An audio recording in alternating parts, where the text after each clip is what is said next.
Chromosomes. Little strands of nucleic acids and proteins are the fundamental genetic instructions that tell us who we are at birth. Most people are born with 46 chromosomes, but each year in the United States, about 6,000 people are born with an extra chromosome, making them a person with Down syndrome. If you've ever encountered someone with Down syndrome, you know that they are some of the kindest, most joyful people you will ever meet. They truly have something extra. My name is Lisa Nichols, and I have spent the last 24 years as both the CEO of Technology Partners and as the mother to Allie. Allie has something extra in every sense of the word.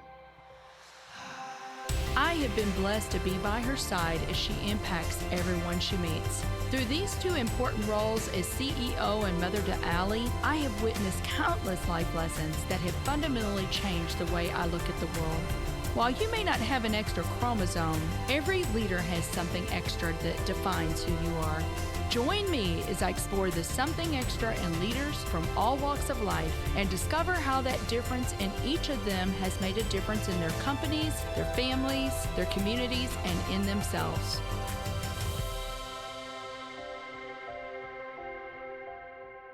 If you like this episode today, please go to Apple Podcasts or wherever you listen and leave us a 5-star rating. I am thrilled to have Todd Finders on the show today. Todd is a Senior Vice President and the CIO at Clayco. Well, Todd Finders, I have been looking so forward to this time with you. I know what a busy guy you are right now, so I just appreciate you taking the time to be on the Something Extra podcast today. Yeah, absolutely. It's my pleasure. I've been excited to do this finally. Be a good thing to put on my resume that I got on Lisa's podcast. Hey, well, it's a good thing to put on my resume too that I had Todd Finders on the podcast. So it works both ways. But you and I have been connected for a while now. Even when you were the CIO for Barry Waymiller, you know, you have been a big champion for Tech LX, our technology leadership experience, which we're so grateful for. We're an Inspire CIO together. There's all kinds of connections here, but I've just been really looking forward to this. And I know that your wisdom, Todd, your experience, the things that you've done are going to help our listeners on their own leadership journeys. So I'd love to take it way back and tell me a little bit about how you grew up. I know a little bit about that. I know you grew up in a small rural town in Iowa, but, you know, tell me a little bit about growing up for you.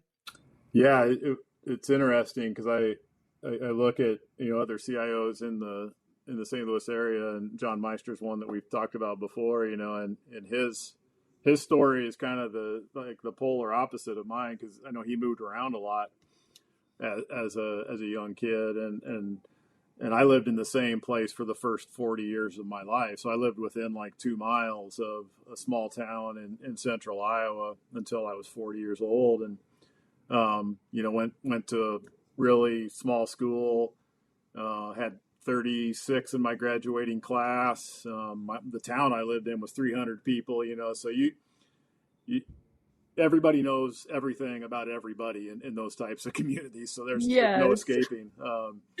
But, you know, I look at my upbringing, you know, my was raised by really humble, God-fearing parents, had great community around me from church and just friends.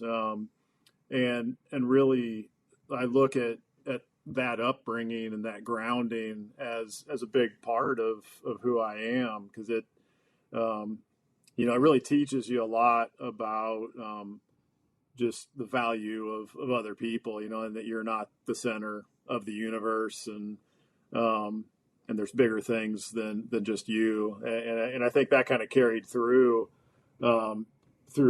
my, you know, early college careers. You know, I went to 2 years of junior college in Marshalltown, Iowa, really solid community college. Worked at Hy-Vee. You know, Hy-Vee is kind of an institution in Iowa, doing just grocery bagging. But there, even I look back at what I learned in that early job, you know, just customer service. And then, you know, I was probably 19 years old, and they made me a shift manager, you know, in charge of a whole group of people. and you don't really think about it at the time, but I look back, and that's probably where my appreciation and kind of hunger to be a leader probably really started, and it was just such a fun, challenging experience to lead people that are twice your age and doing things like that. So yeah, I think I am who I am today, because of those early experiences and just the great upbringing that I had. Yeah, I completely, that completely resonates with me, and I know I've read that you've said that, I've read something that you wrote, that you were brought up to know that life was not about you, that you were here to make a difference and that you were here to make an impact. And I was too.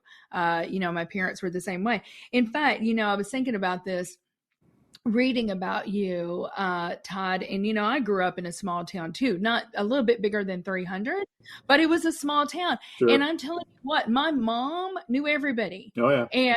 And so if I said, "Hey, I'm going to Sarah's house," my mom knew if I'd gone to Sarah's house. You could Yeah. not get away with it. But I was thinking about you, and I was thinking I'd love to sometimes do a study on this, really, Todd, because that small town and the effects that it has on your upbringing. You've got tight knit families, many times centered around a church. Yep. So faith is a big part of it. Yep. Very tight community, very relationship centric, and a lot of times conservative values. Yep. And it'd be really interesting to do a whole study, because I Yeah. can't tell you how many successful people I've met and they grew up in a very small town, Yeah. just like you and I did. Yeah. And I think there's an accountability that comes with that, because again, you're not going to get away with anything because That's right. everybody knows, and so you just kind of deal with that, and I think maybe some people might complain about that, but for me, I tend to be kind of a rule follower, and so Mm-hmm. it worked for me because it's like, well, I just need to be who I am because everybody's going to know if I do something, and so I Yeah. think that accountability is something that does come from it because you live in a big when you live in a big city or in a bigger community, you can kind of go a little bit away and nobody knows you, so you can kind of be different Yeah. because they don't know Yeah. you, and that can kind of be a trap. I Yeah. agree. I agree. Yeah, I love that. Well, I know you'd already mentioned John Meister, and I know that as a young kid, you were really enamored with technology. He was too. I think Mm. I can't remember now, Todd, but I think he said either he knew 4 or 5 Yeah. programming languages by the time he graduated. Yeah. And you said you did too. You fell in love with technology, Oh yeah. and you know, it's funny, both of you guys are now CIOs for really iconic brands. So I think that's really interesting. It is funny, you think about the time where John and I grew up, kind of in the same generation, roughly. You know, technology was really just exploding onto the scene. I Yes. remember when I did my first internship in 1990. The company was just starting to get in some personal computers, some of the IBM PS1s, and other just personal computers. They were just starting to get away from the mainframe terminals, and so we really grew up in a great time. It just exploded and just changed. And again, if you have the personality that likes that, it was very, very fun. I know it was unsettling for a lot of people, just all that change. But I was reading the book called Super Mario recently, just about the journey of Nintendo. And I think back, they were mentioning a lot of the old video games because that's kind of the Atari and Intellivision and all those kind of piqued a lot of us, piqued our interest and got Mhm. us thinking about technology just with the games and stuff that we were exposed to. That's right. That's right. Do you remember Pong? Oh yeah. Oh yeah. I had one of those. Yep. Oh, we did too. For Yeah, sure. that's great. Well, I know that you went to University of Iowa and went on and got your MIS degree and then your MBA. But your first job, and I remembered reading that you said you did that internship, Todd, in 1990, and you said you knew that technology was going to be in your future. Oh You yeah. just that was your path, Yeah, right? for sure. Yeah, I was pre-med for a semester in Okay. junior college. I'm like, Yeah. no, this ain't happening. Not a Not for chance. me. Yeah, Yeah. and then kind of had a friend that was in the computer science arena. Those degrees. The MIS degree was very new. Didn't really know what I was getting into. But yeah, it didn't take long to get a taste and to really start to see that this was something that I really wanted to do. At the same time, though, I don't think. Well, I know that I didn't. I don't think anybody really knew what was happening. Right? I mean, Nobody knew. how could we Right. envision where it is today? Not a chance. But even then, it was like I knew I liked it, and I knew Mm-hmm. that it seemed to be kind of the wave of the future, but it was hard to know, and It was hard to know for yeah, sure, right? it became pretty evident pretty fast, and yeah, I It haven't, became evident pretty fast, and I tell you yeah, what, and I mean, I know you know this, but Todd, think of the organizations today that, I mean, MasterCard, for instance, says we're not a credit card right, company, we are a technology company. I right, mean, really, technology's got to be part of everyone's strategy, yep, in today's world. And we'll talk a lot about that. But your first job out of college was with an amazing company. Love this company, Emerson. yep, You started out in Marshalltown, Iowa. I think you may have started in desktop support yep, area. right at the right at the bottom, Yeah, right at help the desk from the bottom. start, yep, Yeah, but I mean, every one of those roles that you had have played a role in where you are today. yep, And it's kind of funny. I don't know. I think Gary Vonderhaar oh from yeah, MasterCard. And I think Gary's been at MasterCard for 18 years. And he always laughs and says, I've had 9 lives. yeah, I've been there for 18 years, but you had a lot of lives too oh at yeah, Amazon because you started out there. You were manager of IT, then director of IT, director of global data center services, which we're going to talk a lot about, CIO for the Emerson Climate, and then CIO and VP of information technology for commercial and residential solutions. So an amazing, amazing company. But tell our listeners, because Todd, we have listeners from all over the globe that listen to the Something Extra podcast. So if you're in St. Louis, you're very familiar with Emerson. But for those listeners outside that are not as familiar, tell just a little bit about Emerson because it is just an amazing company. yeah, for sure. And it was such a great opportunity to, one just in in the early '90s, I was just happy to get a job. Um, Right. in fact, when my boss called me kind of after my internship and offered me the job, he didn't even tell me how much he was going to pay me, and I said I'll take it. And then he said, "Well, do you want to know how much you're going to make?" And I said, "Yeah, that'd probably be good, but it's not going to change my mind." Right. Because Emerson, really was, and the Fisher brand, which was in Marshalltown, were just such strong company culture, leadership, development, process oriented. And what you find at a company like Emerson that has that strong, rich history is that you're going to be challenged every day, and you're going to be challenged to be a leader. If you're going to move into management, you're not just going to be an IT leader. Mm-hmm. They're going to challenge you to be a business leader, and that continued throughout my whole career. So you just have ingrained in you that you don't get any mandates. You got to go out and earn it, and there's Mm-hmm. productive tension created between the corporate and the division, and so you really just learn how to influence, how to negotiate, how to do a service oriented approach, and you learn discipline, you learn process. Because Emerson, even still today, right? It's changed a lot today, but it's still at its core. It's a disciplined, very financially savvy organization, and so being in that for over 26 years, working with people like Kathy McGillicuddy and Jake Fritz, who's a good friend of mine as well. It was just such a great place to learn. Mm-hmm. And what's interesting, we talk about the trend of more and more, CIOs kind of moving outside of just the technology space and becoming either CEOs or COOs or whatever. That there's a really good example just right from Emerson, because Greg Carmichael was CIO at Emerson and then went to Fifth Third Bank and moved. He worked his way into the CEO chair. And I just spoke with him a few months ago. Just got a chance to talk to him. And just hearing his journey, it's just such an inspiration for CIOs. And again, I never even envisioned myself being a CIO early on because I was just a punk. But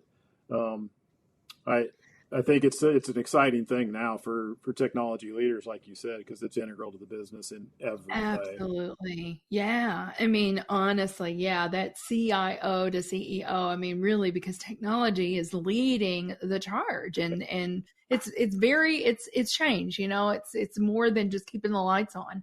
Yep. It's so much more than that. And there's a lesson there. We could do a whole podcast on that, because for organizations that are not thinking that way, you might want to consider thinking that way, right? Very true. That it's strategic. Yep. Well, I want to talk about this a little bit, but you took on this gargantuan project, and you took the lead on this 2008 to 2011 timeframe, where you were building out a global data center. I think you were actually consolidating some data centers. Yep. It was a big consolidation effort. I think you guys had 100 centers or something like that worldwide. It was a lot. And it was a lot, right? And so you took the lead on that. Now I have to ask you this, you did this with 150 workers. I know that you guys blew your sustainability goals out of the water. You had said you can tell more about that. I think you had 99.982% uptime. Crazy. But let me ask you, did you raise your hand for that, or were you tapped on the shoulder for that? How did you position yourself to take the lead on that project? Yeah. So, obviously that whole journey was an incredible journey. A lot of people involved to make that whole program successful. But it got started, and I got involved because our data center in Marshalltown, where I lived, was chosen to be the backup and recovery development center. So we were going to retrofit our building to be part of that ecosystem, along with the production data center in St. Louis. And as we got into that process, I noticed that they were still looking for a director of the data center team. And yeah, so I raised my hand and said, hey, I'd be interested. And kind of one thing led to another, and I was given the opportunity. But what was interesting was, as I stepped into that role, guys like Keith Gisselson were leading the charge on building the data center and just doing a great job. And there's a bunch of other people really, really leading the charge. But I stepped in, and the team, at that time was 25 people. And we're faced with running 2 data centers and consolidating 50 to 100 data centers into it and implementing all new infrastructure in those. We weren't moving things. We were creating new, all while keeping Emerson running. And to make the story even better, because you can't make this stuff up, I started in November. In January, we had to DR our largest ERP system.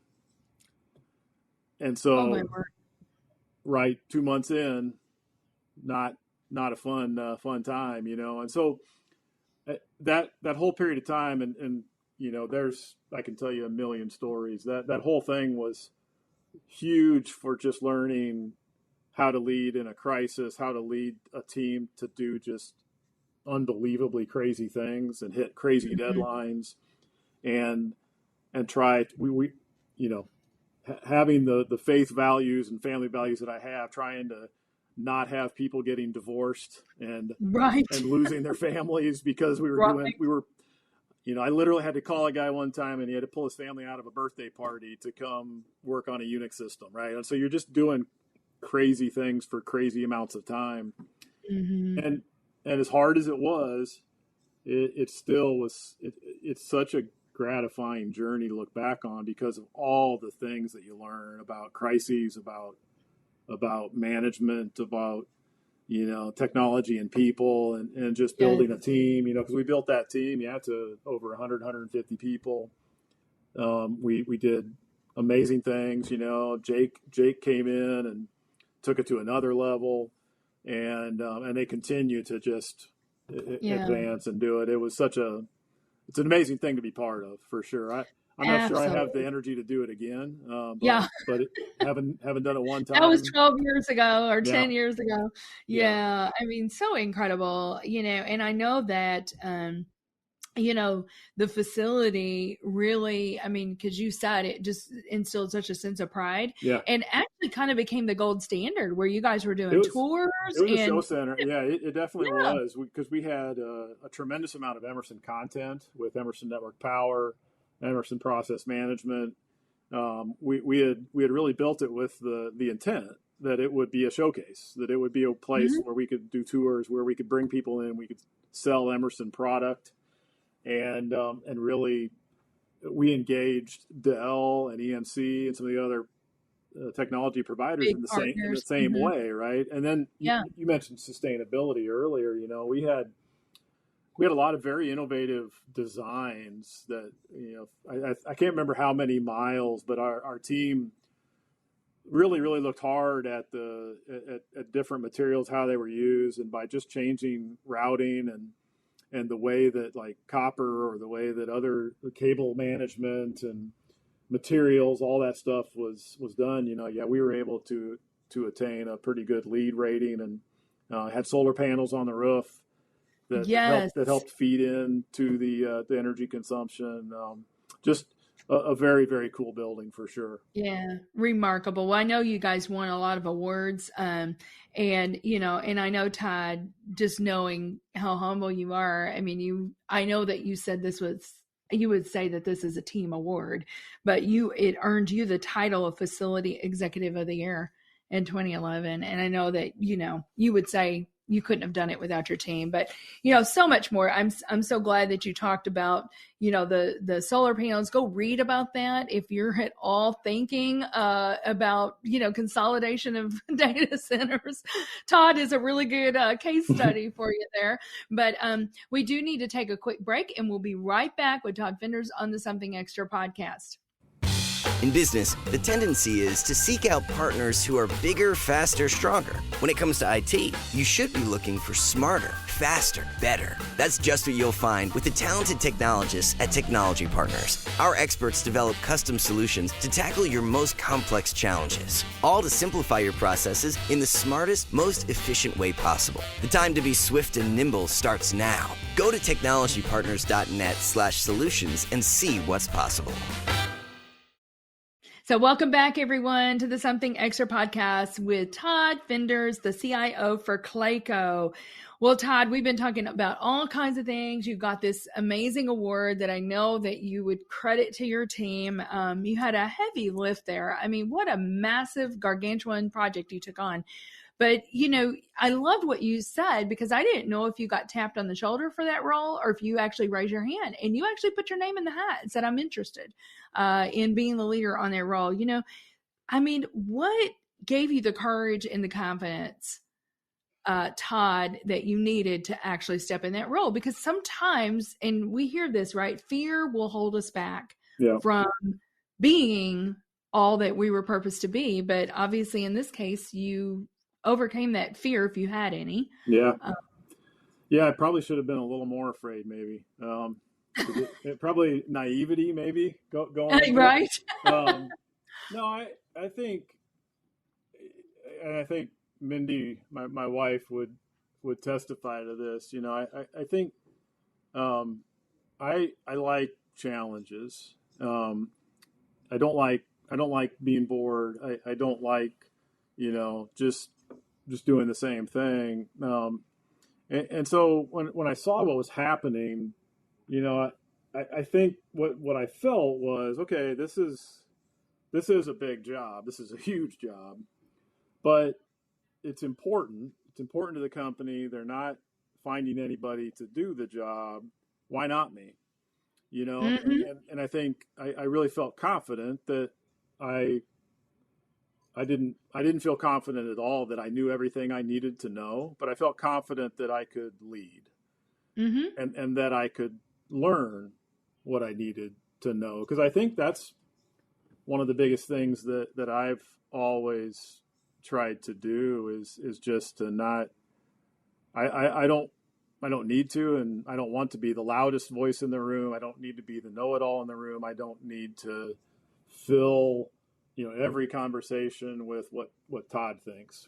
I'm a more introspective person, and I just love figuring people out and figuring problems out. And so I knew that this was going to be several years of just constant problems. And some of them that where I sat, I had no idea how I was going to fix them, but I had confidence that I could fix them. Yeah, and you had confidence that, like you said, people, and you knew, Todd, that, I think sometimes that's a misnomer that a leader thinks they have to have all the answers. One of my favorite quotes is, if you think you know it all, you're clearly in the wrong room. If you think you're the smartest person, you're clearly in the wrong room. But I love so much of what you just said, because you said, you don't want to be a know-it-all. I heard somebody recently say, don't be a know-it-all, be a learn-it-all. Yeah. For sure. And I'm a constant, I'm always like just soaking things up and love being a sponge. And I think even John has commented there at Panera how important it was for him to assemble a strong leadership team, right? And that's always key. You've got to recruit and find those people that are gonna be that leadership team that you can leverage and use to move big things forward. And that was the other thing that I felt like I had kind of shown an ability, and I knew how to attract good people and actually help them become successful and part of the team. And so I think, that's what gave me the confidence. And again, we were doing crazy things.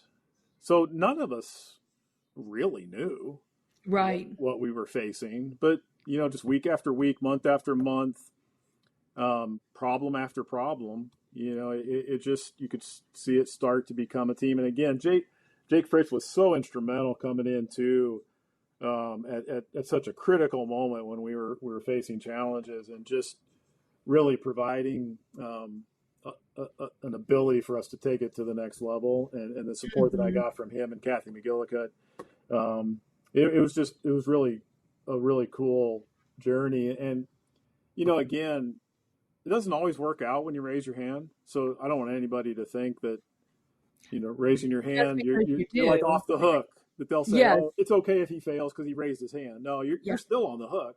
Yes.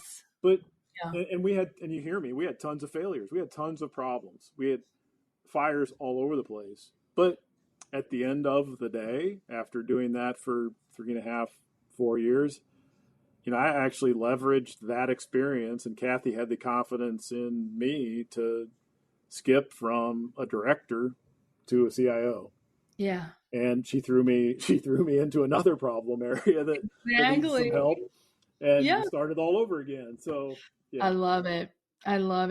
Well, you've kind of given me a really good segue here, because, and you've already kind of alluded to it, but in the very beginning, Todd, you said, I was taught that it's not about me. It's not about me. It's something bigger than myself. And I know for you, one of the drivers in the things that motivate you is the ability to have an impact on people.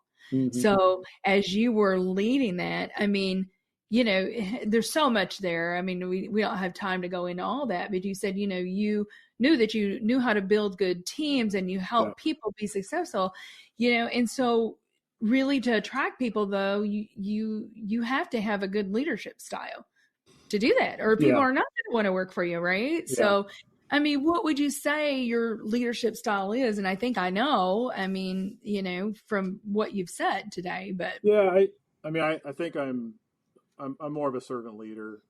I really invest a lot of myself into my team. Mm-hmm. And again, I always find it funny, because people will ask me when I take on a new job or when I'm coming into a new role, well, what's your plan? What's your playbook? And I'm like, well, my plan is to listen and learn for about 6 months and to help solve whatever I can solve, and then we'll figure out what our plan is. And so Mm-hmm. I I know love that.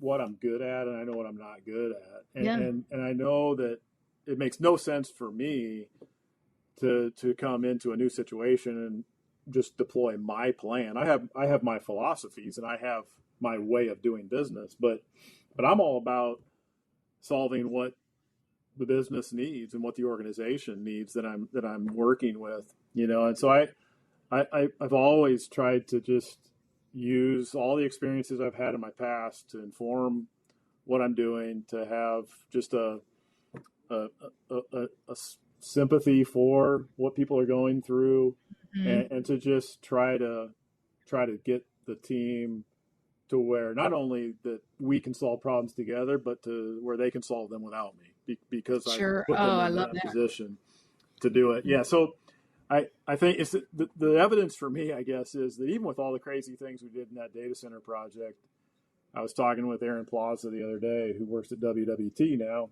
and he was on the team. Tremendous guy. I can't believe the things that I asked him to do, right? Getting him up in the middle of the night over and over and over and over again, and yet he still talks to me. So I take that as a win, that I didn't totally like ruin the That relationship. relationship. He Yeah. still Yeah. talks to me, and we Yeah. still laugh together. Sure. That's what's important to me. Yeah. That's beautiful. I mean, you made the people on your team better, obviously, Todd, so that's so good. So I was going to ask you, because you left Emerson, went as a CIO for Barry Waymiller, another iconic brand in St. Louis. If you're Yep. not familiar with Barry Waymiller, go read Bob Chapman's book, Everybody Matters. So you were there, and I was going to ask you, what were you brought in to do? And, but I bet you went on a listening tour. For sure. I bet Oh, you for just sure. listened, in the Yeah. beginning.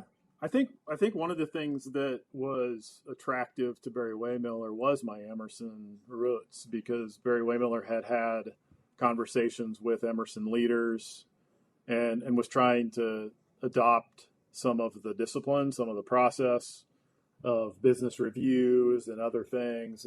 And so I think my experience was really a nice fit for where Barry Waymiller was on their journey. And so I was able to, come in and just bring a lot of that experience to help not just the IT organization, but the organization as a whole navigate through that, right? Because it's hard for other organizations to emulate another organization, because you're not that organization. And some of Mm-hmm. it was as much about, let's not try to be like Emerson in that way, because we're not Emerson, but let's try to leverage this piece because that does fit. And so Right. I think I was able to just help with some of those types of things, and definitely a Mm-hmm. global IT organization, because Barry Waymiller is a collection of 110 acquisitions over a large number of years, a lot of technical debt, a lot of kind of disparate IT organizations, So you kind of talked about it earlier, the job of a CIO. We really made a big transformation of trying to shift dollars and people away from just run the business activities, and try to get more of the budget freed up to work on transformational business projects. And Mm-hmm. we made some Mm-hmm. pretty good strides in that. Yeah. And I think, again, Barry Waymiller, great company, great roots, great St. Louis company. Absolutely. Yeah, absolutely. Well, and then in 2022, you were hired as a CIO for Clayco, another amazing company. We've already talked about Don 2020, Imhoff. actually. 2020. Yeah. Yes, 2020. I remember it very That's a well, great Lisa. time to go Yeah. for a new job, Todd. Does anybody remember what happened in March of 2020? Nah, nobody remembers what happened in March. We will forever be etched in our minds. But that is, Yeah, that's crazy. So you must have accepted that job maybe before the lockdown on the 18th or whatever it was. But, I want to give Don Imholtz a shout out. And Todd, you already know, I've told you in the sidebar conversation, just the respect and admiration and gratitude that I have for him. But he was the interim CIO at the time. And and he was ready to move along. And, I think he was very instrumental in picking you. But how has that journey been? How was that journey with coming in during the middle of a lockdown? Well, I think as a CIO, if you aren't kind of built to use a crisis to make something good happen, then you're probably in the wrong job. I mean, literally, I walked in the door on Monday, and that Thursday we're sending everybody home. Literally my first week on the job. And so, that was obviously a tremendous challenge. But again, I draw back to the data center days, right?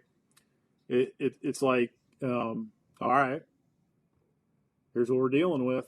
Let's start solving problems, And so we just got very focused on one thing after another. Just we need to keep the business running. We've got to enable people to work from anywhere. And this was a very, very in the office culture for sure. And the team was up to it. We literally didn't miss a beat. And in the midst of all of that, in the first 6 months, actually, we not only were transforming to support the business, we replaced the entire network. We replaced all the compute infrastructure. We moved, a tremendous amount of workloads to the cloud. It was really a catalyst for transformation. And we just marched through it.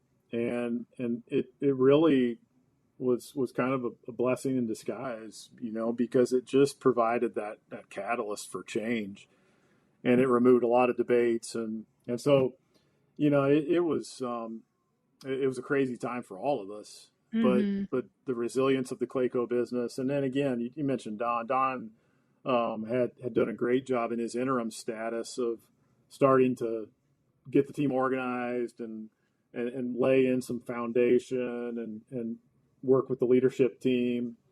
And so, that was just a great way to come in then, with him already laying some of that pipe and creating some momentum that we were able to just pick up on. And I so appreciate just keeping Don involved. He was kind of engaged on a quarterly basis for the first 2 years, just as an advisor, and provided just a lot of great input and feedback to us. And it's been a crazy journey. When I look back, the organization is it's a lot larger than it was, about double now what it was. That's amazing. And Jim Havel, who's our CFO, a longtime St. Louis CFO, I take a lot of pride in his comments, because he was here before. He's seen good. He knows what good is. And he always makes the comment, that the topics we were talking about when I joined were like, what kind of music are we going to play in the bathrooms? And why isn't it working? And now the topics we're talking about are how are we going to use AI to transform the construction industry? Yes. And so it's been just a huge shift just to raise the level of discussions, because and that's for anybody wanting to be a CIO. If you can't go in and put out the fires and create calm around the things that you just have to deliver, you're not going to get to talk about the other stuff. Sure. And so that's right. You got to do the first job first. Yeah. And that's how you punch your ticket to have the other conversations. But you can't skip that part. That's great advice. Yeah. Some of those things are just table stakes. They've got to be there. Right. And I love what you just said, creating the calm around those things and getting those things done fast and efficiently. And then you can talk about more strategic things like the AI. other things to move the business forward. So, you know, I mean, Todd, I'm just going to tell you, it's going to be so much fun to watch Clayco, because I know you guys are kind of, you're leading the charge. You know, and construction, unfortunately, you know, is one of those areas that maybe is not as far along as, as like maybe fintech, you know, the finance industry. But I want to circle back one more thing before you talk about something extra. You know, we have been watching Ted Lasso as a family, and you know, I'm not sure the first season was really good. I'm not really sure how season 4 is going to be, but you know, we love it. We love how Ted, it kind of goes back to what we were talking about before and your impact on people. But you know, he really, what we love about it, he's not just striving to make amazing soccer players. He's working to make amazing human beings. You know, and he has so many isms and so many quotes that I just love. And our mutual friend, Dan Roberts, always says, everybody has isms.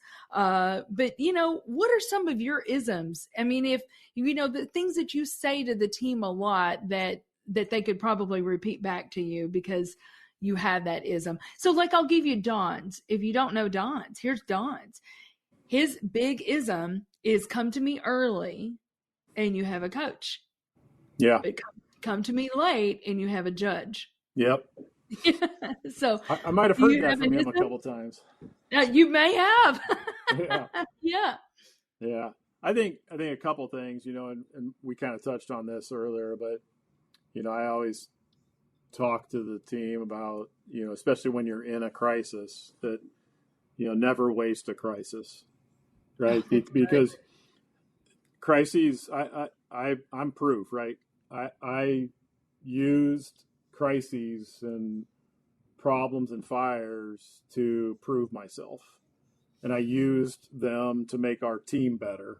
And that's really, the crises are such a tremendous learning environment if you can leverage them. If you let them pass and go away and you don't kind of soak that in, you're really missing an opportunity. Similar to Don, you know, bad news does not smell better over time. It doesn't get better, so you may as well deal with it. And I always talk to the team too, because I think people don't always understand. It's really not whether news is good or bad. It's just news. So what are you going to do? What are we going to do about it? You know, and sometimes good news is really not good because it's going to cause other issues. And sometimes bad news really isn't that bad. Right. And I think people hear me too, you know, that if you're worried about getting fired, you're thinking about the wrong things.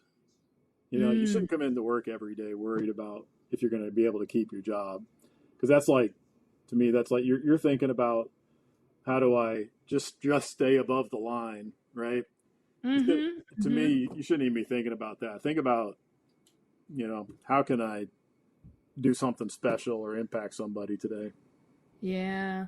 You know, I heard somebody talk, and I cannot, my brain is a little muddled right now, so I can't even credit the right person. But recently I heard somebody talk. Oh, I know who it was. It was one of the keynote speakers at G2I this year. And I loved what he said. He said, be a value creator in your organization. And Todd, to this day, I remember Bhavani Murthalingam, who you know, the chief data officer at Ameren, brilliant. And I remember her saying one time, I've never, ever worried, Lisa, about building my resume. All I've ever worried about is bringing value to every organization I've been in, and my resume builds itself. So I really agree. Yeah, I love that. I love that whole mindset. Well, let me ask you this question, Todd. This is called something extra. What do you believe is a something extra that every leader needs? Yeah, I was thinking about that quite a bit, you know, and I just did a talk at SCIUE back, you know, time flies, maybe 6 months ago, on empathetic leadership. And I think for leaders, the key is kind of competitive empathy, right? Because a lot of people kind of hear empathy and they think immediately kind of weakness, or they think not achievement oriented, or they think sympathy, which is different than empathy.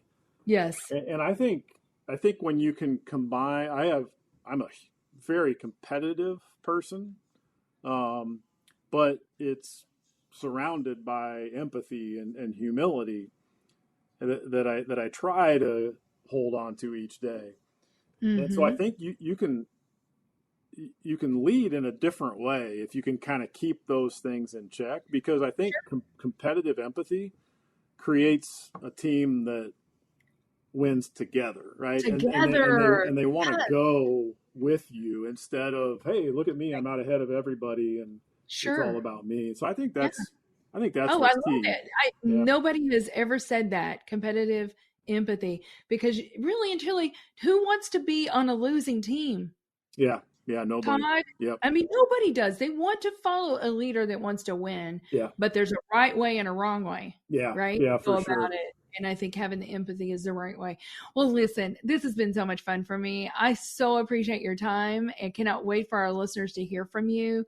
Todd, just keep doing what you're doing. Keep being the amazing leader you are. And, Clayco's I'll just tell you, Clayco's very lucky to have you. Well, thank you. Yeah, and same to you. It's really been fun, and appreciate your partnership and just the leadership that you bring to the St. Louis community. And it's going to be fun to continue to partner on other things. So Absolutely. Thank you very much. Yeah, thank you. Thank you for listening to today's show. Something Extra with Lisa Nichols is a Technology Partners production. Copyright Technology Partners, Inc., 2019. For show notes or to reach Lisa, visit tpi.co/podcast. Don't forget to leave a review on Apple Podcasts, Google Play, or wherever you listen.